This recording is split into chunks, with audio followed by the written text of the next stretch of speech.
नमस्कार. प्रसारमाध्यमच्या अमर्याद कोल्हापूर या विशेष कार्यक्रमात आपल्या सर्वांचं स्वागत. 1950 नंतर महाराष्ट्रामध्ये सहकारी तत्वावर साखर कारखान्यांची निर्मिती सुरू झाली.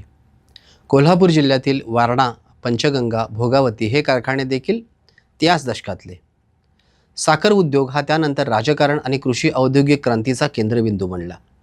साखर उद्योगानंतर दूध संस्था, विकास सोसायट्या, कुक्कुटपालन संस्था, ग्राहक संस्था, पतसंस्था, बँका, शिक्षण संस्था अशा अनेक माध्यमातून सहकाराचा हा मंत्र खऱ्या अर्थानं ग्रामीण जीवनामध्ये रुजवला गेला आणि महाराष्ट्राच्या विकासाला खऱ्या अर्थानं सुरुवात झाली. सहकारातून समृद्धी हा मंत्र ज्या उद्योगातून खऱ्या अर्थाने पुढे आला तो साखर उद्योग मात्र सध्या अडचणीत असलेला दिसून येत आहे. अडचणीत सापडलेल्या या उद्योगाच्या नेमक्या समस्या काय आहेत, या समस्यांवर नेमकी उपाययोजना काय आहे, गेल्या 15-20 वर्षामध्ये कोल्हापूर जिल्ह्यातील साखर उद्योगामध्ये काय फरक पडला, यातली भविष्यातली आव्हानं काय आहेत, या सर्वाची माहिती घेण्यासाठी आज आपल्यासोबत आहेत शाहू सहकारी साखर कारखान्याचे माजी व्यवस्थापकीय संचालक. 30 वर्षाहून अधिक काळ अभ्यास, प्रयोगशीलता आणि नाविन्यपूर्णतेतून ज्या ठिकाणी ज्या संस्थेमध्ये काम केलं त्या ठिकाणी विकासाचे आणि कार्यक्षमतेचे नवे मानदंड आणि मापदंड निर्माण करणारे विजय अवताडे साहेब यांच्याकडे संपूर्ण महाराष्ट्रातील साखर उद्योग हा मार्गदर्शक या नजरेतूनच पाहतो. आज आपल्याला त्यांच्याकडून या उद्योगाविषयी आणि यातल्या समस्या आणि त्यावरील समाधान याविषयी जाणून घ्यायचं आहे. नमस्कार साहेब. सर, महाराष्ट्रामध्ये पिकं भरपूर घेतली जातात. म्हणजे त्याच्यामध्ये कापूस आहे, ऊस आहे, भात पीक आहे, सगळं सोया आहे. हां, पण आपण महाराष्ट्राच्या औद्योगिक क्रांतीनंतर पण बघितलं किंवा महाराष्ट्राच्या राज्याच्या निर्मितीनंतर ऊस पीक आणि साखर उद्योग हा जास्त लोकप्रिय झालेला दिसतो. बरोबर. त्याच्या मागची काय कारण आहे? नाही, त्याच्या मागचं मुख्य कारण कसं आहे बघा, की ऊस पीक ह्याला इसेन्शियल कमोडिटी ॲक्टनुसार संरक्षण आहे. इसेन्शियल कमोडिटी ॲक्टनुसार त्याच्याखाली एक शुगरकेन कंट्रोल ऑर्डर आहे 1966ची. तर ऊसाला किती दर द्यावा हे शासनानं कायद्यानं बंधन केले आणि मी तो जर नाही दिला तर फौजदारी स्वरूपाचे पण त्याच्यावर गुन्हे होऊ शकतात. त्यामुळे ऊसाला इतका दर मला मिळणार कायद्यानं हे मला माहिती आहे. त्यामुळे तो एक महत्त्वाचा फॅक्टर ठरतो. मग माझ्याकडे पाणी असेल तर ऊस लावणं. दुसरं, ऊस हे स्टर्डी पीक आहे. म्हणजे नॅचरल कॅलॅमिटी आली की कमी पाऊस पडला आणि जास्त पाऊस पडला तर त्याची जी काही उत्पादकता कमी व्हायचं प्रमाणे ते असं काय म्हणू की सहन होण्यासारखं आहे. बरोबर. मी कदाचित 40 टनाच्या वेळी 30 निघेल, 32 निघेल. त्याच्या उलट तुम्ही हॉर्टिकल्चरमध्ये किंवा फ्रूटमध्ये गेला, उद्या द्राक्षे घेतली, फळं, त्याच्यात 100%च लॉस होतो. उद्या जर पाऊस पडला अवकाळी तर द्राक्षे सगळे निघून जातात, फुलाचे सगळे मोसम जातात. हा एक महत्त्वाचा भाग आहे. तिसरी गोष्ट त्याच्या अतिशय महत्त्वाची आहे की ऊसामध्ये शेतकऱ्याला मार्केटिंग काहीच करावं लागत नाही. मी फळं लावली, मी फुलं लावली, साधे भाजीपाला लावला तर त्याचं मार्केटिंग मला करायचं आहे. ते मी मार्केटमध्ये घेऊन जा आणि मग ते जे मार्केट फोर्सेस आहेत ते मला अप्लाय होतात आणि मग ज्यावेळेला माझा माल येतो त्यावेळेला दर नसतात आणि मग ती आर्थिकता होते. आणि ह्या सगळ्या शेतमाला म्हणजे फळा असेल, भाजीपाला किंवा फूल, ह्याचे एकत्रित मार्केटिंग अशी काही कुठं काही संकल्पना नाही आहे. ॲक्च्युली ती द्राक्षात राबवली होती. तासगावमध्ये एक चमन म्हणून केलं होतं. ते एकत्रित मार्केटिंग काही काळ करत होते. दुर्दैवानं ते काही कारणाने फेल गेलं. पण ती यंत्रणा नसल्यामुळे आणि मार्केटिंग स्वतःला करावं लागत असल्यामुळं तो शेतकरी तिकडे वळत नाही. मग मार्केटिंगचा विषय नाही, प्रोडक्शनचा विषय नाही, बरं ऊस लावणे एवढंच काम आहे. ऊस आपोआप वाढतो, त्याचे 1-2 वेळा संवर्धन करणं एवढंच त्याच्या हातात आहे. ऊसाची तोडणी आणि वाहतूक पण कारखाना करतो आहे. कारखान्यात ऊस गेल्या 14 दिवसाच्या आत माझ्या खात्यावर बिलही जमा होते. त्यामुळे पाणी असेल तर ऊस लावणं तसं शेतकऱ्याच्या दृष्टीने सोपं आहे आणि त्याला व्यक्तिगत कष्ट कमी पडतात. व्हेअरएज तुम्ही कुठलेही फळ लावा, फुलं, मशागत आणि तुम्हाला ते म्हणजे काय म्हणूया ICUमधले ह्याच्यासारखं जपावं लागतं.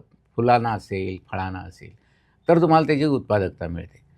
त्यामुळं जिथं जिथं हा प्रश्न आला म्हणजे तिथं लोक ऊस लावायला लागले आणि मग ऊस असेल तर मग काही काळानं ऊसा पाणी येईल आणि ऊस म्हणून पण कारखाने झाले आणि थोडंफार त्याला पॉलिटिकल पण बॅकग्राऊंड आहे की बाबा कारखाना एक आपल्याकडे असेल तर आपल्याला थोडा त्याचा राजकीय लाभ होऊ शकतो.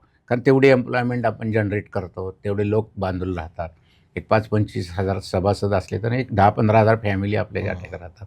हाही अँगल आहे, नाही असं नाही.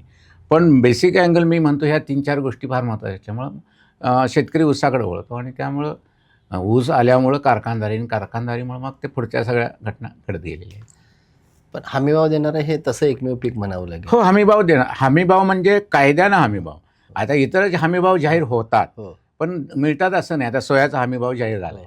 पण प्रत्यक्षात शासन काही विकत घेत नाही. शासन हमीभाव जाहीर करतं आणि जर व्यापाऱ्यांनी कमी घेतलं तर आम्ही घेऊ असं असतं. पण तसं घडतच नाही. बरोबर. कारण शासन ज्या वेळेला बाजारात येतं ना, तोपर्यंत शेतकरी आगतिक झालेला असतो आणि तो व्यापारी बसलेलाच असतो. शेवटच्या टप्प्यामध्ये हां, म्हणजे पण शेतकऱ्याच्याकडे तेवढी होल्डिंग पॉवर नाही ना. एक तर साठवायला जागा नसते आणि पुन्हा पैसे हवे असतात ना त्याला त्यावेळी. मग तो विकतो कमी दरात आणि मग ते मधल्या जे मार्केटिंगमधली जी मधली फळे आहेत किंवा मधली चेन आहे त्यांचाच त्यात फायदा होतो. महाराष्ट्रातला साखर उद्योगाचा साधारणपणे उलाढाल किती आहे? हां, महाराष्ट्राची असं जर आपण विचार केला तर साधारण मोटामोटी 50-60 हजार कोटी असेल. अच्छा. आपल्या जिल्ह्याची 10-11 हजार कोटी आहे. आणि कोल्हापूर जिल्ह्याची 10 ते 10 11 ते 11 हजार कोटी आहे. आणि GDP मध्ये कॉन्ट्रीब्युशन कसं सांगता येईल त्याचं? आपल्या जिल्ह्याचा जर विचार केला तर आपल्या जिल्ह्याची काहीतरी GDP साधारण 1,25,000 कोटी आहे. हं. त्याच्यामध्ये 10-11 हजार कोटी ते 10% आहे. 10%.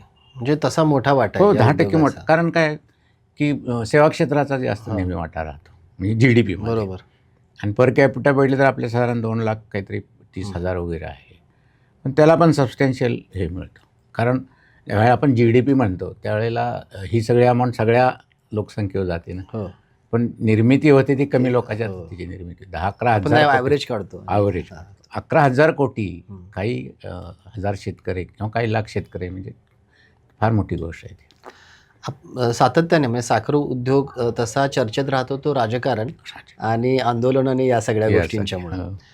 पण सामान्य माणसाला नेहमी प्रश्न पडतो की ऊसापासून साखर निर्मिती ते ग्राहकापर्यंतचा तो प्रवास आहे, तो तांत्रिक प्रवास आम्हाला थोडा सांगा की काय प्रोसेस असते ती? हां, तशी म्हटलं तर फार अशी काय रॉकेट हां. टेक्नॉलॉजी नाही आहे. हां. कारण आपण पुरी गुऱ्हाळघरही हो, बघितलेली हो. आहे. तर ॲक्च्युली ऊस तोडल्यानंतर जो कारखान्यात येतो हं. तर ते थोडं त्याचा ज्या प्रिपरेटरी डिव्हायसेस असतात की जो ऊस टाकल्यानंतर त्याचं कटिंग करणं, त्याचे ट्रॅश बाजूला करणं आणि परत त्याचे फायबरमध्ये रूपांतर केलं जातं. मग इथंपर्यंत तो फायबर झालेला ऊस मिलच्या रोलरमध्ये जातात. म्हणजे 3 रोलरचे एक असे 4, 5 किंवा 6 मिल्स असतात. त्यामध्ये तो क्रश होत जातो आणि त्यातून पहिल्या 2मध्ये मिलमध्ये जो ज्यूस निघतो तो कलेक्ट करतो प्रायमरी. 3ऱ्या 4थ्या 5व्या मिलचा ज्यूस परत आपण जसं दुधाचं मिश्रण करून घालतो तसा तो परत पहिल्या 2ऱ्या मिलवर टाकला जातो. आणि हा जो ज्यूस आहे याला काही थोडंसं एक हाय टेम्परेचर देऊन हीटरमध्ये तो सेटल करतो आपण. कारण ऊसाबरोबर माती आलेली असे करतात त्याचं वेगवेगळे केमिकल वापरून त्याचं सेटलिंग करतो आणि सेटलिंग झालेला जो ज्यूस आहे त्याचं ते ज्यूस हीटरमध्ये 1, 2, 3, 4, 5मध्ये एक विशिष्ट तापमानाला आपण हे करून मग त्याचं ज्याला आम्ही इव्हॅपोरेटेड बॉडीज म्हणतो ती उकळायला पाठवतो. तर उकळण्याच्या प्रोसेसमध्ये 4 किंवा 5 त्याला बॉडीज असतात. कोणत्यामध्ये त्याला हे करतो आपण आणि तो त्यातली पाणी काढत जाण्याची प्रक्रिया करतो आणि शेवटी 5व्या टप्प्यात ज्यावेळेला येतो त्यावेळेला त्याचं आपण ज्याला काकवी वगैरे म्हणू शकतो असं सिरपमध्ये रूपांतर करतो. मग त्यावेळेला तिथं चुना आणि सल्फरचा वापर करून त्याच्यामध्ये त्याचा म्हणजे तो रंगरहित होईल, पांढरा कसा होईल याचा वापर केला जातो. आणि हा झालेला सिरप पुन्हा मग पॅन सेक्शनला जिथं साखर ॲक्च्युली तयार होते.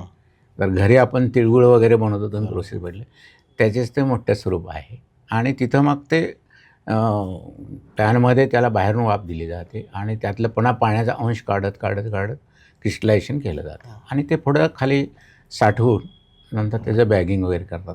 तशी सोपी पद्धत आहे आणि फारसे केमिकली त्याला लागत नाही. त्याला वाफेचा वापर जास्त करावा लागतो. त्याच्यासाठी स्वतःचे बॉयलर असतात. त्या बॉयलरला जो ऊस गाळल्यानंतर जो बगॅस तयार होतो त्याचाच इंधन म्हणून वापर होतो. म्हणजे बाहेरून तुम्हाला इंधन आणावं लागत नाही आणि त्या बॉयलरमधून आपण वाफ तयार करतो ती वाफ प्रोसेसला देतो आणि काही वाफेचा आपण पहिले इलेक्ट्रिसिटी तयार करतो की जे स्वतःला लागेल. बऱ्यापैकी सगळं सेल्फ आहे आणि अलीकडच्या काळामध्ये ज्यावेळेला आपण टेक्नॉलॉजी चांगली आली त्यावेळेला high pressure boiler, high pressure turbine घेऊन, की जेणेकरून साधारणपणे पूर्वी कसं होतं 1 टन बघा जाळलं की 2 टन स्टीम निघायची. तर ती साधारण 2.3 निघेल अशा पद्धतीनं. आणि त्यातून आमच्या सुरुवातीला मी ज्यावेळी इंडस्ट्रीत आलो तर 15-16 किलो वाफ वापरून 1 युनिट निघायचं साखरेचं. आता तुम्ही 5 युनिटमध्ये म्हणजे 5 किलोमध्ये सुद्धा 1 युनिट काढता. म्हणजे टेक्नॉलॉजी बदलल्यामुळे तुम्ही जास्त युनिट, जास्त इलेक्ट्रिसिटी तयार करता. आणि जी जादाची इलेक्ट्रिसिटी झालेली आहे ती तुमची वापरून जी जादाची आहे ती तुम्ही ग्रीडला देता. ते कोजनचे आले ते. त्यामुळं हे सेल्फ सफिशियंट अशी ही इंडस्ट्री आहे. आणि यातून मग झालेली साखर परत ती त्याचं वैशिष्ट्य असं आहे की आम्ही आता 4 महिन्यापूर्वी 6 महिने सीझन असायचा, पण 6 महिन्यात बनवलेली साखर हे एकंदरीत 15 महिने आम्ही विकतो. म्हणजे ती ताबडतोब आम्हाला विकता येत नाही, म्हणजे गोडाऊनवर ठेवले जातात. कारण साखर हा असा प्रॉडक्ट आहे, साखर इंडस्ट्री अशी आहे की ज्याच्या कच्च्या मालाची किंमत शासन ठरवतं आणि पक्क्या मालाची किंमत पण शासन ठरवतं. आणि पक्का माल महिन्याला मी किती विकायचा हे पण शासन ठरवतं. म्हणजे माझी समजा 10 लाख साखर तयार झाली तर मी 10 लाख विकू शकत नाही. मला महिन्याला 80,000 90,000 काय येईल ते तेवढीच पोती मला विकायची. आणि मगाशी म्हटल्याचं की इसेन्शियल कमोडिटी ॲक्टनुसार साखरेची FRP शासनानं ठरवलेली आहे. तर ती जी FRP ठरवली आहे ते 15 दिवसात द्यायलाच पाहिजे.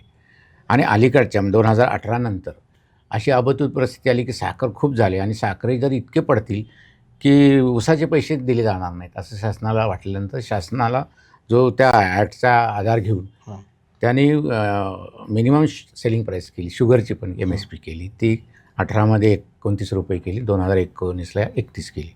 तेव्हा आता तो दरही शासन ठरवतं, रॉ मटेरियलचंही शासन ठरवतं आणि किती विकायचे हेही शासन ठरवतं. म्हणजे अशी ही एकमेव इंडस्ट्री आहे की ज्याचा तसा म्हटलं तर बऱ्यापैकी कंट्रोल शासनाचा आहे. आणि जगामध्ये असा कुठला प्रॉडक्ट असणार नाही की ज्याच्या कच्च्या मालाची किंमत शासन ठरवल्यानंतर पक्क्या मालाची MRP किंवा विक्रीची किंमत त्या निर्मात्याला ठरवायचा अधिकार नाही आहे, तो शासनालाच आहे. तर ह्या सगळ्या मर्यादित कारखानदारीला प्ले करावं लागते. प्रत्येक राज्यामध्ये हाच कायदा आहे? हो, सेंट्रल गव्हर्नमेंट ॲक्ट आहे तो. त्यामुळे हा कायदा सगळीकडे. आणि बाहेरच्या देशामध्ये? बाहेरच्या देशामध्ये वेगवेगळे प्रयोग आहेत. म्हणजे थायलंडमध्ये पण गव्हर्नमेंट ठरवतं, पण ते साखरेचे दर आणि ऊसाचा दर हे ठरवून ते करतात. ऑस्ट्रेलियामध्ये वेगळीच परिस्थिती आहे. ऑस्ट्रेलियामध्ये ऊस उत्पादकांची प्रचंड ऊस असतो, तिथे उत्पादक कमी आणि हे जास्त आहे. त्या म्हणजे कारखानदार आहेत तर त्यांच्यामध्ये तो फॉर्म्युला ठरतो 60-40 किंवा 30-70 आणि 70% साखर तुझी, माझी 30%. मग ती साखर बाहेर विकायची असेल म्हणजे ते फ्युचर्समध्येच ते विकतात, फॉरवर्ड मार्केटिंग, तर ती ते विकू शकतात. अशा पद्धतीचा त्यांचा फॉर्म्युला आहे. आणि ब्राझीलमध्ये ऊसाची किंमत ठरवली जाते, पण तिथंही पुन्हा असं आहे की ब्राझीलमध्ये एवढी प्रचंड शेती आहे की 25,000 टनी कारखाना असेल आणि तो जर एक 20 लाख 25 लाख टन गाळप करत असेल तर त्यातले 15 लाख टन मालकांचाच ऊस असतो एवढा. आणि 10 लाख टन ऊस जो असतो तो 300 किंवा 400 शेतकऱ्यांचा असतो. अच्छा. त्यामुळे ते मॅनेज करणं खूप सोपं आहे. त्यामुळे त्यांना काय ऊसाचा दर काय आणि ह्याचा दर इतकं पडत नाही. राहिलेल्या जे काही 40% ऊस बाहेरून येतो त्याचाच प्रश्न येतो, पण ते मार्केटनुसार ते ठरवतात. शासनाचा तिथे काय रोल नाही. अच्छा. पण आपला तरी साखर उद्योग हा 100% फक्त व्यवस्थापन आमच्याकडे कारखानदारांकडे, बाकी सगळं शासनाकडे आहे. सगळं शासनाकडे आहे. त्याच्यामुळे दर ठरवण्यापासून ते दोन्हीचे दर, कच्च्या मालाचा दर आणि पक्क्या मालाचा दर दोन्ही शासन ठरवणार. तेवढंच काय, आम्ही वीज निर्मिती केली तर ती किती विकत घ्यायची हे पण शासन ठरवतं MERCच्या थ्रू. आणि इथेनॉलची दरही शासनच ठरवते. आता अजून एक गोष्ट हे असते याच्यामध्ये, आता आपण ही प्रक्रिया बघितली. रिकव्हरी म्हणजे काय असतं? रिकव्हरी म्हणजे 1 टन ऊसापासून तुम्हाला किती साखर मिळाली त्याचं ते प्रमाण आहे. साधारणतः 1 टन आपण ऊस गाळला आणि 100 किलो साखर निघाली तर त्याला 10% रिकव्हरी म्हणतो आपण. ती 90 किलो निघाली तर 9% झाली. आणि जशी वाढेल, समजा 110 किलो झाली ते 11%, 115 किलो झाली 11.5%, 120 किलो झाली 12%, अशी चांगलीत चांगली 13% रिकव्हरी आपल्या जिल्ह्यात निघू शकते. म्हणजे 130 किलो म्हणजे ऊस तोच, पण एका टनापासून एखाद्या कारखान्याला 120 किलो साखर मिळेल, कुणाला 110 मिळेल. मराठवाड्यामध्ये ती 100च मिळेल, विदर्भामध्ये आणि 95च मिळेल. आपल्याकडे 130 मिळू शकते. मग हे कशावर अवलंबून आहे रिकव्हरी त्याची कव्हर करणं? रिकव्हरी म्हणजे माझं म्हणण्यापेक्षा सगळ्यांचंच मत असं आहे की रिकव्हरी ही ऊसात असते. हां. ऊसाची जी तुमची क्वालिटी आहे आणि ऊसाची जी क्वालिटी आहे ती जमिनीच्या क्वालिटीवर राहते. म्हणजे सॉईलची फर्टिलिटी किती आहे आणि त्याच्यामध्ये कोणते पोषक घटक आहे आणि त्याला म्हणजे त्याचा काय म्हणू आपण सॉईल टेस्टिंग करून त्या पद्धतीनं त्या वाढणारी जात ऊसाची आणि त्याला योग्य डोसेस असं प्रमाण दिलं तर आणि मूळ जमिनीची जी फर्टिलिटी असते, जसं की आपल्या लक्षात येईल की कोल्हापूर पट्ट्यातला गूळ हा सगळीकडे फेमस असतो. कारण ती जमीनच आपली त्या पद्धतीची आहे. म्हणजे निचरा होणारी थोडीशी लालसर जमीन जी आहे. त्यामुळे तुम्ही हा जो ज्याला डेक्कनचं प्लॅटो दख्खन पठार म्हणतात, तिथल्या सगळ्या जमिनीमध्ये ऊसाला जास्तच उतारा असतो. त्यामुळे पूर्वी गुऱ्हाळातही तो उतारा पडायचा आणि कारखान्यातही निघतो. जसं जसं पुढे जाऊ आपण सोलापूर ऑनवर्ड्स किंवा मराठवाड्यात तो कमी आहे. म्हणजे आता द्राक्षाचं बघितलं तर नाशिक आणि तासगावची द्राक्षाची टेस्ट सोलापूरच्या द्राक्षाला नसते. कारण तिथलं जमीन आणि पाणी याचा त्याच्यावर इम्पॅक्ट होतो. बाकी दोन्हीकडची लागण पद्धत आणि बाकीच्या सगळ्या गोष्टी मशागती औषध पाणी तेच करतात शेतकरी. आपल्याला तो जो बेनिफिट मिळतो हे सॉईलच्या ह्याचा. ते कमीत कमी किती रिकव्हरी असते आणि जास्तीत जास्त कितीपर्यंत असते?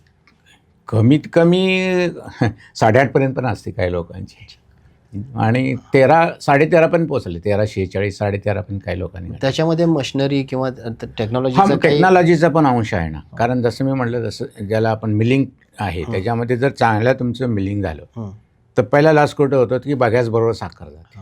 त्यामुळे तो तुम्ही जितकं जास्तीत जास्त चांगलं गाळप क्रशिंग कराल तेव्हा कमीत कमी तुमची बघ्यासमध्ये साखर जाईल. त्यानंतर मग प्रोसेसमधले जे लॉसेस असतात तुम्ही ज्यावेळी या ऑपरेशन आपण वाफेच्याद्वारे त्यातलं पाणी काढत जातो आणि घट्ट करत तर ती प्रोसेस हँडलिंग जर आपली चांगली झाली तर मग प्रोसेसमध्ये आपल्याला लॉसेस कमी होतात. आणि मग मी मगाशी म्हटलं तसं ते फिल्ट्रेशन आपण करतो त्या फिल्ट्रेशनमध्ये जो काही मड म्हणतो त्याला तर त्या मडबरोबर पण थोड्या प्रमाणात साखर राहते. तर ती जास्तीत जास्त आपण कशी रिकवर करू आणि शेवटी साखर आणि मोलॅसिस वेगळं करत असताना मोलॅसिसमधून काही साखर जाते. 3 ठिकाणून थोड्या प्रमाणात म्हणजे 100% आपण बॅगिंग करू शकत नाही. म्हणजे समजा मला ऊसात आज दाखवलं की 14.5 रिकवर आहे किंवा 15 रिकवर आहे पण ती बॅगिंगमध्ये जास्त 13 होईल 12.5 होईल. हा प्रोसेसमधले लॉसेस आहेत ते साधारण 1.5% ते 1.8 हे स्टँडर्ड मानले जातात. त्याच्यापेक्षा जास्त झाले तर मग ती थोडीशी इनएफिशियन्सी मानली जाते. पण त्याचं प्रमाण जर बघितलं तर 0.5%च प्रमाण आहे. पण शेतीत जर प्रयोग केला तर तुम्ही 2% उतार वाढवू शकता. 9 ते 11 करू शकता. बेसिक रॉ मटेरियलमध्ये जर ते त्याला उदाहरण द्यायचं झालं तर यूपीचं देता येईल की यूपीला एकेकाळी 9-9.5% उतार असायचं. मग त्यांनी ते ऊस विकाचे कार्यक्रम राबवले. एक व्हरायटीचा अभ्यास केला त्याने एक व्हरायटी मिळाली. आता ते 11.5पर्यंत गेलेत. हा त्यांचा बेनिफिट आहे त्यांना. पण आपल्या जिल्ह्याचं कोल्हापूर जिल्ह्याचा जर विचार केला ना तर कारखान्यांच्याकडे तेवढं आधुनिक टेक्नॉलॉजी किंवा मशिनरीज आता आहेत का किंवा गेल्या काही वर्षामध्ये त्याच्यामध्ये अपग्रेडेशन काही झालं आहे का परफॉर्मन्ससाठी? हो, आता जे नव्यानं कारखाने आले विशेषतः 2000 नंतर किंवा 2000 नंतर म्हणून त्यांची टेक्नॉलॉजी बऱ्यापैकी चांगली अपग्रेडेड आहे. आणि जुन्यापैकी काही कारखान्यांनी बदलले पण दुर्दैवाने काही कारखान्यांनी ते शक्य झालेलं नाही कारण ते गुंतवणुकीचा हा मुद्दा आला, भांडवलाचा प्रश्न. पण अपग्रेडेशन जसं जसं गरजेचं असेल ते प्रत्येक टप्प्यावर होत आलेलं आहे.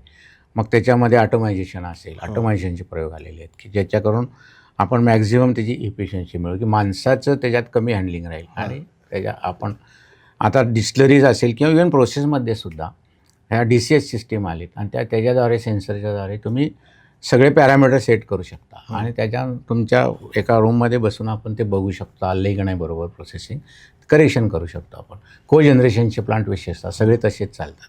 म्हणजे बघायच व्यवस्थित जातो की नाही, बर्निंग व्यवस्थित होतं आहे किंवा काय, ह्या सगळ्या जे पॅरामीटर्स आहेत त्या रूममध्ये लॅबमध्ये बसून बघतात सगळे. ऑटोमेशन जे जिथं शक्य आहे तिथं केलेलं आहे. पण आता हा जो नवीन AI आला आहे त्याचा वापरसुद्धा आता करणं गरजेचं आहे. आता परवाच बारामतीला मोठी एक परिषद झाली, त्याच्यावर वसंतदादा शुगर इन्स्टिट्यूटला एक मोठी परिषद झाली आणि शेतीतल्या AIवर तिथं जास्त चर्चा झाली की शेतीमध्ये कसं करता येईल आणि ऊसाचं उत्पन्न वाढवता येईल. पण त्या जोडीला आजसुद्धा मशीन लर्निंग आणि रिअल टाईमचा वापर करून प्रत्येक प्रोसेसच्या प्रत्येक ठिकाणी मॅक्झिमम आपण त्याची इफिशियन्सी कशी वाढवू आणि रिअल टाईमचा वापर केला तर ते माझ्या जागी मी इथं बसूनही करू शकतो त्याचं कंट्रोल. इतकं पण आज AIनं आपल्याला हातात हत्यार दिलेलं आहे. म्हणजे भविष्य काळामध्ये साखर उद्योगामध्ये AIचा वापर नाही यायलाच पाहिजे. आता शेतीत येऊ घातलाय पण तो आत फॅक्टरीमध्ये येईल किंवा यायला पाहिजे. आता यात हे कसं आहे म्हणजे याला जोडूनच रॉ मटेरियलमधले मग पिकामध्ये जे काय अपग्रेडेशन पाहिजे किंवा त्याची सुधारणा पाहिजे तर त्याच्यासाठी कारखान्यांच्या वतीनं कार्यशाळा आयोजित करतात किंवा एक वेगळे डिपार्टमेंट काम आहे. करतं. ऊस विकास विभाग आहे. त्यानंतर वसंतदादा शुगर इन्स्टिट्यूटचे कार्यक्रम राहतात. पण त्यांच्या काय होतात की आपण एक मर्यादित लोक पाठवू शकतो. असा मोठा मॉब नाही. पण काही कारखाने विशेषतः शाहूत असताना आम्ही विभागवार मेळावे घ्यायचो. म्हणजे साधारण 1000-1500 मेंबर्सना एकत्र करायचो आणि मग तिथं काही तज्ज्ञ आणून मग ऊसातल्या वेगवेगळ्या काही नवीन पद्धती कल्टिवेशनच्या जसं करून एकरी उत्पादन तुमचं कसं वाढेल. मग जमिनीपासून ते कोणता ऊस लावायचा, बेणं कुठलं घ्यायचं पण सगळं मार्गदर्शन आम्ही ठेवायचो आणि प्रश्न होतं म्हणजे त्याच्या काही शंका असतील ते घ्यायचो. असे काही कारखाने प्रयोग राबवतात. मग त्याचा फायदा होत नाही असं नाही. कारण बऱ्याचशाच गोष्टी आता पूर्वी 3 फुटाची सरी असायची आता 6 किंवा जास्तीत जास्त ठेवा म्हणतात. म्हणजे ऊसाचं शास्त्र असं आहे की पूर्वी शेतकऱ्याला काय वाटायचं जितकी जास्त माझी ऊसाची रोपं तेवढं वजन.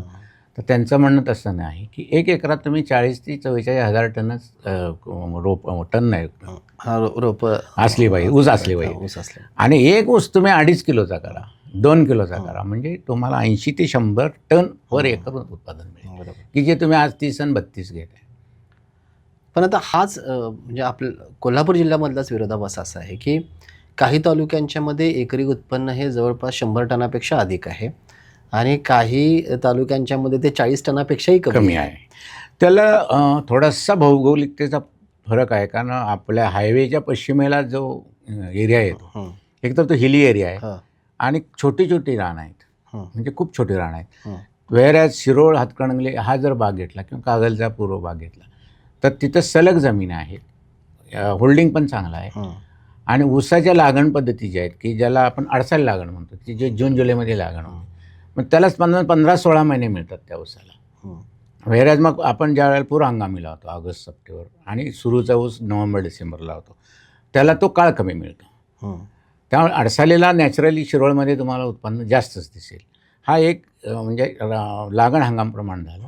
दुसरा भाग असा आहे की शेतकऱ्याकडून सुद्धा म्हणजे जरी मार्गदर्शन मिळालं तर मी कोणत्या पद्धतीचा ऊस लावावा, बेणं लावावं, त्यांचं सरीमधलं अंतर काय असावं. तिसरं म्हणजे मी त्याची डोसिंग बरोबर करतो आहे का नाही आणि पाण्याचा तर महत्त्वाचा प्रश्न आहे. योग्य वेळी पाणी मग ठिबकचा वापर केला तर मला त्याचा फायदा होईल. आणि त्यात बेणं हा महत्त्वाचा वेळ जसं जमीन पहिले तुम्ही जमिनीची सॉईल टेस्टिंग करून तुम्हाला कळालं की माझ्या जमिनीची ही पत आहे तर त्या पद्धतीनं मला त्याचं हे करावं लागेल.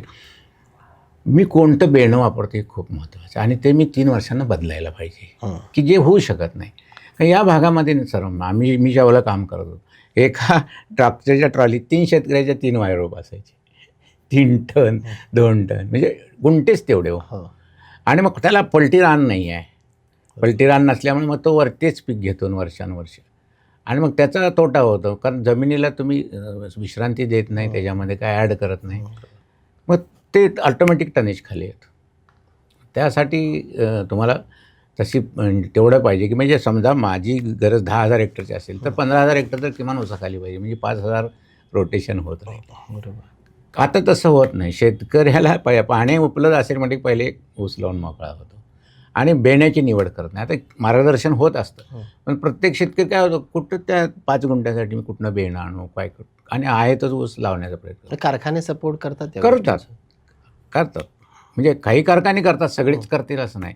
आम्ही तर शाहूमध्ये असा प्रयोग केला होता तुम्ही म्हटलं तसं की दरवर्षी मी बघायचो की 35-36 टन ॲव्हरेज पडायचं टोटल. पण काही शेतकऱ्यांना आम्ही प्रोत्साहनपर म्हणजे ज्यांनी चांगलं काढले मग त्यांची चांगले असायचं बक्षिसाला पात्र असायचं 100 टन 103 टन.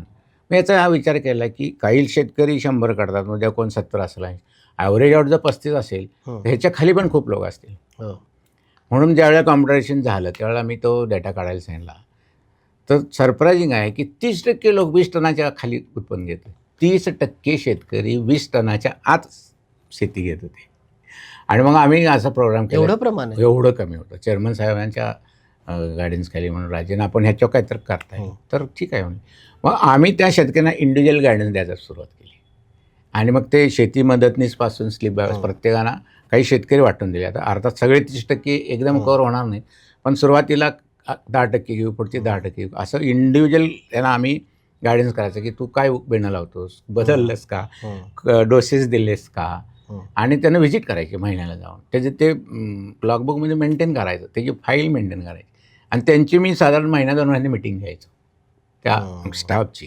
त्यामुळे ते प्रोग्राम चांगला राबला. आणि मला वाटतं मी जोडलं त्यावेळेस ते सगळे 30% गेलते आणि आम्ही त्यांची वेगळी मेळावे घेतली. असे ज्यांना गायडन्स घेतलं त्यांना वेगळे घेऊन त्यांना बोलतो केलं की खरंच तुम्हाला काय मार्गदर्शन मिळालं का, तुमचा काय उत्पन्न वाढ झाली का, आणि कमी का होतं. मग काही लोकांनी मान्य केलं आम्ही नेग्लिजंट होतो, बघत नव्हतो, 20 टन निघायचं, कधी 15 टन निघायचं, पण ते गेले 30 टनावर. पण असं जर आपण प्रयत्न करू शकलो तर होत नाही असं नाही. आता कोल्हापूर जिल्ह्याच्या अनुषंगाने म्हणजे जिथं हिली एरिया आहे अशा ठिकाणी आणि ज्या ठिकाणी जमिनी मोठ्या विस्तृत असं हे आहे, जसं शिरोळ किंवा या भागात ते पुढे थोडा जाऊ तसं आपण. तर कोणतं बियाणं तुम्ही सजेस्ट कराल म्हणजे आता म्हणजे लेटेस्ट खूप आले, माझा त्याच्याशी कमी संपर्क आहे, पण आपल्या भागामध्ये आता अनेक वर्षांत 86-032ची जास्त टिकलेली व्हरायटी आहे आणि अजूनपर्यंत ती रिडंडंट झालेली नाही. 671 पटकन रिडंडंट झाली. 265 म्हणून एक व्हरायटी होती जी आमच्या पाडेगावनी केली आणि त्याचा मोठा गवगाव झाला. पहिल्या 1-2 सीझनमध्ये खूप उत्पादन मिळालं त्याचं, पण त्याचे खूप मोठे ड्रॉबॅक्स आहे. एक तर त्याला खूप पाणी लागतं, दुसरी गोष्ट त्याचे खोडवा चांगला येत नाही, आणि तिसरं त्याला म्हणजे पाणी धरून ठेवणारी जमीन, म्हणजे जो निराखोऱ्यात जी जमीन आहे ना तशी जमीन लागते. आपल्या जमिनीचा उपयोग होत नाही आणि त्यामुळे तो प्रयोगी तिथंच झाला होता, कारण पाडेगाव तिथेच आहे ना निरेच्या. पण त्याचा पहिल्या वर्षी प्रोडक्शन आल्यामुळे शेतकऱ्यांनी घेतलं ते, पण नंतर शेतकऱ्यांनी सोडून दिली ती, कारण त्यांना ते परवडाय ना. पण आता 671पेक्षाही 86, पण आता त्याच्यामध्ये बऱ्याच व्हरायटी आल्या. आता माझ्याकडे त्याची नावं नाही, पण खूप आलेली आहेत. आणि ज्या कारखान्याने ते बेणं आणून दिलेले आहे, जसं आपल्याकडे दत्त शिरोळमध्ये करतात प्रयोग, किंवा जी गुरुदत्त शुगर्स आहेत ते चांगले प्रयोग करतात, शाहूमध्ये होतात, जवाहरमध्ये होतात. काही कारखाने ते सातत्यानं VSI संशोधन करतात, कारण ते आपल्या कारखानदाराचीच इन्स्टिट्यूट आहे. आणि मग ते जाती व्हरायटी ज्या ते रिलीज करायला त्यांना 4-5 वर्ष राहतात, कारण मग पहिल्यांदा झाले तर मग ते तुम्हाला एक काय म्हणतात प्रायमरी हे करायला देतात, सीड प्लॉट, मग तो थोडासा आणि मोठ्या एकरा, आणि तिसरा तो मग कमर्शियलला देतात. त्या 3 टप्प्यामध्ये एकदा ती रिलीज झाली की कारखान्यांनी काही स्वतः सीड प्लॉट पण आहेत आणि आपल्या प्लॉटमधनं पण देतात, किंवा आता रोपं आलेत, रोपाचाही प्रयोग लोक करतात. आणि रोप लावणं चांगलं आहे, कारण रोपामुळे काय होतं तुमचे 2 ते 2.5 महिने वाचतात, तेवढं तुम्ही असं होतं. पण हे शेतकऱ्यांनाही करावं पाहिजे सातत्यानं, जे कारखाने मार्गदर्शन करतात त्याचा फायदा घेऊन शेतकऱ्यांनी पण त्याच्यामध्ये लक्ष द्यायला पाहिजे. दुर्दैवानं ते सर्वांच्या बाबतीत होत नाही. जसं आपण काही गोष्टी कारखानदारांना बोलतो तसं शेतकऱ्याकडे जबाबदारी येते की आपण खरंच शेतीत 8 तास देतो का, हा पण विचार शेतकऱ्या, तरच तुझं उत्पन्न वाढेल ना. शाहूमध्ये आम्ही असं सभासद गप्पा मारायला मी त्यांना सहज विचारायचं की मी नोकरी करतो, आणि माणूस एक तर नोकरी, व्यवसाय आणि शेती 3 मी नोकरी करतो, मला कामाचे तास ठरलेले आहेत, तेवढंच काम केलं तरच मला पगार मिळतो. मी काय जास्त करीन, त्यापेक्षा कमी करायला मला आवडतं. व्यापारी म्हणलं आपण खूप मोठा इंडस्ट्रीज घेऊन, तुझ्या गावातला किराणदार घे, तो दुकानावर किती वेळ असतो, आणि गेला तर तो माल भरायलाच बाहेर जातो ना, अदरवाईज तो उभाच असतो, त्यामुळे 2 पैसे मिळतात. मग तसं तू शेतावर किमान रोज 4 तास तरी जातोस का, त्याचं उत्तर नाही येतं. हे सुद्धा त्याचं एक महत्त्वाचं कारण आहे की शेवटी कसं आहे की आम्ही म्हणतो आमचा कच्चा माल आहे, पण त्याचं फिनिश प्रोडक्ट आहे ना ऊस. त्याचं फिनिश प्रोडक्ट ऊस आहे, तर ते आपलं प्रॉडक्ट कसं चांगलं निघालं याची त्याची थोडी पण जिम्मेदारी असायला पाहिजे. तर थोडंसं होत नाही असं दिसतं, तोही त्यातला भाग आहे. आता हा तयार झालेल्या ऊसानंतर सगळ्यात महत्त्वाचा विषय येतो ना, ज्याच्यावर सातत्याने म्हणजे राजकीय चर्चा रंगतात आणि आंदोलनं होतात, FRP. तर FRP म्हणजे काय आणि ते ठरवतात कसं? हां, FRP म्हणजे फेअर अँड रेम्युनरेटिव्ह प्राईस, म्हणजे किफायतशीर आणि वाजवी मूल्य असं त्याचं मराठीकरण केलं आहे. आपल्या हे सगळे कृषी मालाचे दर ठरवण्यासाठी देशाच्या पातळीवर कृषी मूल्य आयोग आहे, CACP, commission for agriculture cost and price. तर ते काय करतात, दर हंगामाच्या अगोदर 1 वर्ष विभागवार भेटी देतात आणि त्याच्यामध्ये मग कारखानदार असतील, शेतकरी असतील, शासन, ह्या सगळ्यांच्या म्हणणं ऐकून घेतात. आणि हे सगळं ऐकल्यानंतर FRP ठरवण्याचे जे निकष आहेत त्याच्यामध्ये पहिला निकष आहे कल्टिवेशन कॉस्ट, म्हणजे त्याला ऊस तयार करायला किती खर्च येतो. त्याच्यामध्ये मग ते बेणं असेल, मजुरी असेल, बाकी खतांचे वगैरे सगळे विषय आहेत. दुसरं आहे की तो इंटरक्रॉप किती घेतो, इंटरक्रॉपची काय त्याला मिळतं का त्यातून, आणि इतर ॲग्रिकल्चर कमोडिटीचे प्राइसेस काय आहेत. तिसरा महत्त्वाचा फॅक्टर की ग्राहकाला वाजवी दरात साखर मिळण्याचं काय कितपत असायला पाहिजे. चौथं की साखर कारखाने काय दरात साखर विकतात, की जे काय आता गव्हर्नमेंटवर होतं. पाचवं आमची म्हणजे साखर कारखान्यांची कॉस्ट ऑफ प्रोडक्शन किती आहे. सहावं आत्ता घातलेलं आहे की आम्हाला मोलॅसिस, बगॅस आणि याच्यापासून काय अतिरिक्त उत्पन्न मिळतं. आणि महत्त्वाचा या शेतकऱ्याचा जो खर्च आहे त्याच्यावर त्याला काहीतरी रेम्युनरेटिव्ह, म्हणजे त्याचा काहीतरी फायदा असायला पाहिजे, तो ॲड करून ह्या 5-7 निकषाच्या आधारे या जून किंवा जुलैमध्ये सांगतात की पुढच्या हंगामामध्ये किती दर दिला पाहिजे. आणि त्याला बेसिक प्राईस हे धरलेलं आहे की 10.25 रिकव्हरीला हा दर असेल. म्हणजे आता साधारण सगळीकडे तेवढी रिकव्हरी होते म्हणून. पूर्वी ते 9.5 होतं, 9.5, 10, 10.25, आता 10.25 आहे. तर त्या 10.25 रिकव्हरीला मिनिमम दर एवढा आणि त्याच्या वाढीव उताराला इतका, अशी शिफारस CACP केंद्राला करतं. आणि नॅचरली ते कमिटीचा रिपोर्ट मंत्रिमंडळ मान्य करतं आणि त्याप्रमाणे ती जाहीर केली जाते. तर ही कायद्यानं बंधनकारक प्राईस आहे. आता आपल्याकडं होते कसं की कारखानदार FRP द्यायला नाही म्हणायचा प्रश्नच येत नाही, कारण ते कायद्यानंच बंधनदार. आता इश्यू असा येतो की मला FRPच्या वर किती देणार, यासाठी सुरू होतात दंगल. मग एक संघटना 500 मागते, कोण 300 मागते, म्हणजे प्रत्येकाच्या वेगवेगळ्या मागण्या होतात. आणि ह्या बरोबर सीझन सुरुवातीलाच सुरू होतात, ह्याचे कुठं अगोदर निगोशिएशन होत नाही. आणि ह्या मागणीला आधार काय हे पण नाही. मग ते सांगतात आज साखरेला एवढा दर आहे, तुम्हाला इतके पैसे मिळाले, मोलासीचे एवढे, हे सगळे आकडेवारी ते त्यांच्या सभेत देतात. पण हे खरेच आकडे आहेत का, आणि हे खरं ह्यांना किती उत्पन्न मिळतं. आमचं म्हणणं आहे की हे सगळं कुणाकडे उपलब्ध आहे, तर आयुक्तांकडे उपलब्ध आहे. साखर आयुक्त इज द बेस्ट जज की बाबा ह्या कारखान्याचं उत्पन्न किती आहे आणि आज साखरेचे दर किती आहे, त्याला बगॅसचे पैसे किती मिळाले, मोलासीचे किती मिळाले, आणि FRP देऊन यांच्याकडे राहतात किती. पण आपल्या महाराष्ट्र शासनानं तो एक घेतला, ज्याला रेव्हेन्यू शेअरिंग फॉर्म्युला म्हणतात, RSF, की FRP दिल्यानंतर म्हणजे तुमची वर्षातल्या साखर विक्री आणि ह्या प्रायमरी प्रॉडक्ट्स, बगॅस, मोलॅसिस आणि प्रेसमध्ये ह्याची सगळ्याची किंमत धरून त्याच्या 70% शेतकऱ्याला मिळायला पाहिजे. मग FRP किती मिळाले, 70पेक्षा कमी मिळाले असेल तर मग ती वरची, जास्त मिळाले असेल तर मग FRPच द्यायची तुम्ही, म्हणजे FRP बंधनकारक. हा सेट फॉर्म्युला आहे. मग एकदा FRP कारखान्याने मान्य केलं त्याच्यावर मला द्या, ही मागणी जी संघटनेची आहे. ठीक आहे, एका बाजूला मी म्हटलं तशी खताची दर पण इतके वाढले जातात, पण मजुरीची दर वाढली, सगळेच दर वाढले शेतकऱ्याच्या दृष्टीने. त्यामुळं भले त्याला परवडत नसेल, किंवा मी बोल्ड स्टेटमेंट करतो की 4,000 शेतकऱ्याला परवडत नाही, ही वस्तुस्थिती. मला हा प्रश्न विचारायचा होता खरं तर, कारण सगळे 4,000ही परवडत नाही, ऊस शेती परवडत नाही. तर किती तथ्य आहे? तथ्य आहे ना, 4,000ही त्याला एक तुम्ही उत्पन्न जास्त काढत नाही. दुसरी गोष्ट दर नाही. दर जर वाढला पाहिजे नाही तर तुमचे एकरी उत्पन्न वाढले, बरं दर वाढायला मर्यादा आहे, तुम्हाला एकरी उत्पन्नच वाढायला पाहिजे, तिथं तुमचे प्रयत्न कमी पडतात. आणि 4,000 रुपये मला दर परवडत नाही हे मी स्वतः सांगतो. पण मी 4,000 कधी देणार, मला त्याच्याविषयी जास्त मिळाले तर देणार ना. म्हणजे कारखानदार कशातनं पैसे देणार, साखरेचं उत्पादन, मोलॅसिसचं उत्पादन, बगॅस, आणि काय त्यांच्याकडे आणि ॲडिशनल असतील, कोजनरेस असेल, डिस्टलेस, त्याचा काय असेल तो नफा, हे धरून त्या उत्पन्नातून मी FRP देणार, तोडणी वाहतूक देणार. मग बाकीचे माझे खर्च आले सगळे, पगार, मजुरी, व्याज, देखभाल दुरुस्ती केली, जे काही केमिकल्स वापरले, जे काय असेल ते इतर प्रशासकीय खर्च असतात, त्यातून राहिले तर पुन्हा कारखाने देतातच सहकार्य, याच्यात देत नाहीत असं नाही. पण ते अगोदरच आज सीझन सुरुवातीलाच तुम्ही म्हणले मला एवढे पाहिजेत, तर मलाही मान्य आहे की तुम्हाला 4,000च्या वर पाहिजेत. पण ते देण्यासाठी शेवटी कळीचा मुद्दा कुठे येतो, साखरेची किंमत. आता जर मागच्या 7-8 वर्षाचा जरी आपण बघितला ना आढावा, तर 7-8 वर्षापूर्वी 2350 FRP होते बेसिक रिकव्हरीला. हं. आज ते आहे 3550. ही जर वाढ बघितली तर ही 40% वाढ आहे. हं. साखरेचे दर जर बघितले तर ते 22-23%नेच वाढलेत. त्या प्रमाणात साखरे दर वाढलेले नाहीत. म्हणजे हे कारखानदारांचं दुखणं आहे. म्हणून ते शासनाच्या मागे आहेत किंवा दर वाढवा. पण शासनानं जेव्हा ठरवलं की आपण दर फिक्स करायचं, 18मध्ये तुम्ही 2900 रुपये केला, 19मध्ये 3100 केला, 3100 पासून आज तुम्ही केलेलाच नाही. आज मार्केटप्रमाणे आम्हाला 3700 मिळतो आहे, हा एक बाग नॅचरल गोष्ट वेगळी. पण तुम्ही जेव्हा आम्हाला बंधन कराल की इतका दरानंच विकायचा, तर तो आम्हाला फायदा मिळेल ना. हं. आता मी म्हटलं जसं 40%ने FRP वाढली, त्या टँडममध्ये गेले तर आज साखरेचे दर कारखाना पातळी 42 पाहिजेत, की जे घ्या 37 आहे. हं. 42 मग त्यात GST, वाहतूक आणि 1, 2, 3 विक्रेता त्याचा नफा मिळून ग्राहकाला मिळेल.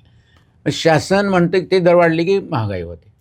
आता हा महागाई साखरेवरतीच कुठून आली हा फार मोठा गहन प्रश्न आहे आम्हाला. आम्ही इंडस्ट्रीतनं रिटायर झालो तरी त्याचं काही उत्तर मिळालेलं नाही. तर त्यामुळं शासनाकडे ही मागणी आहे का नॅचरली जर 42 रुपये दिसत असेल हं. मग ते मिळाले तर FRPच्यावर देतील ना कारखाने पण. पण दुसरी गोष्ट अशी आहे की आम्हाला बाय प्रॉडक्ट करा म्हणतात. डिस्टलरीज आहेत, कोजनरी. हं. त्याचं जे उत्पन्न आहे ते एकूण उत्पन्नामध्ये 20%च आहे. हो, 80% रेव्हेन्यू माझा साखरेचाच आहे ना. नाही, पण असं म्हटलं जातं की खूपदा अशी चर्चा होते की आपल्याकडे साखर हे प्रायमरी प्रॉडक्ट होऊ शकत नाही ना. आणि बाकीच्या ठिकाणी मग इथेनॉल आणि बाकी गोष्टीवर किंवा को जनरेशनला आपल्या जिल्ह्याची जर आकडेवारी घेतली हां. तर साखर मोलॅसिस बघायचं ह्याच्यातनं साधारण 8,000 8,500 कोटी मिळतात. हं. डिस्टिलरीमधनं 700-800 कोटी मिळतात आणि कोजनचे असे दोन्ही मिळून 1700 ते 1800 कोटी मिळतात. 1800 कोटी आणि 8,000 कोटी विचार करा ना. हं. म्हणजे जास्त म्हणजे याच्यामध्ये काही तथ्य नाही, प्रायमरी नाही, प्रॉडक्ट नाही, साखरच असला पाहिजे. अहो साखरच असल्यावर त्याचा रेव्हेन्यूच तेवढा आहे ना सर. हं. तुम्ही डिस्टिलरीमधून एवढे पैसे मिळवूच शकत नाही ना. म्हणजे रेव्हेन्यूच मिळू शकत नाही ना तुम्हाला. पण त्या प्रॉडक्टमध्ये म्हणजे आता अलीकडे कसं सल्फर फ्री शुगर हो, म्हणतात आहे. किंवा फार्मा शुगर होय, आहे, आहेत. तर याच्यामध्ये कारखाने काही करून व्हॅल्यू ॲड करू शकत नाहीत. करू शकतात. काही कारखान्याने पूर्वी प्रयोग केला, काही कारखाने आता नवीन करत आहेत. सुरुवातीचा प्रयोग वारणेने केला माझ्या माहितीप्रमाणे. हं. आणि खूप मोठी इन्व्हेस्टमेंट केली. ते 10 लेले म्हणून लंडनची कंपनी आहे, त्यांना तेच करतात. ते हं. मशिनरी घेतली, सगळं केलं. पण सल्फर विरहित माझी साखर तयार झाली. हं. त्या साखरेला आमच्या साखरेपेक्षा 2 रुपये 4 रुपये द्यायला कोण तयार नाही ना मार्केटमध्ये. हं. आणि त्या साखरेत काही फरक असतो सल्फर फ्री आणि सल्फर पेन एकच की सल्फर हा घातक आहे आपल्या शरीराला. पण त्याचे जे नॉर्म्स ठरवले आहेत आपल्या शासनानं, हां. त्याच्या आत आपल्याला अलाउड आहेत 15 ppmचा हं. सल्फर, ते सगळे करतात. पण सल्फरलेसची एक जसं कोलेस्ट्रॉल फ्री ऑइल हां. तसं सल्फरलेसची पण एक जगभर सल्फरलेस असल्यामुळे ती क्रेज तयार होते. हं. किंवा काही प्रॉडक्टमध्ये सल्फरलेस लागतात की उदाहरण सांगायचं तर हल्दीराम. हं. हल्दीरामला ते रसगुल्ले बनवतात. हं. तर रसगुल्लेची जी सिरप तयार होतो किंवा पाक तयार होतो त्या रेग्युलर साखरेत सल्फर असतो. ते काही काळानं जर तो रंग पकडला तर ते पांढरे रसगुल्ले थोडेसे पिवळे पडतात. हां. आणि ते इंडियात त्यांना काय वाटलं नाही, पण जेव्हा ते एक्सपोर्ट करायला लागले तेव्हा ते हे व्हायला लागले. मग ते म्हणले अरे मला हे चालत नाही, तिथं मला सल्फरलेस शुगर पाहिजे, म्हणजे रिफाईन शुगर पाहिजे. असे काही प्रॉडक्ट आहेत.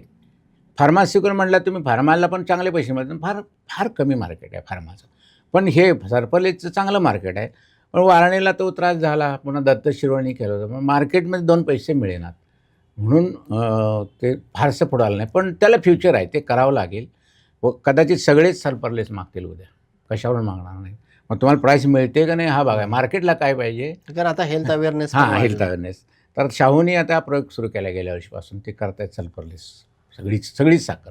आणि आमच्या रेणुका शुगरनी तिकडं पहिल्यापासून केला आहे.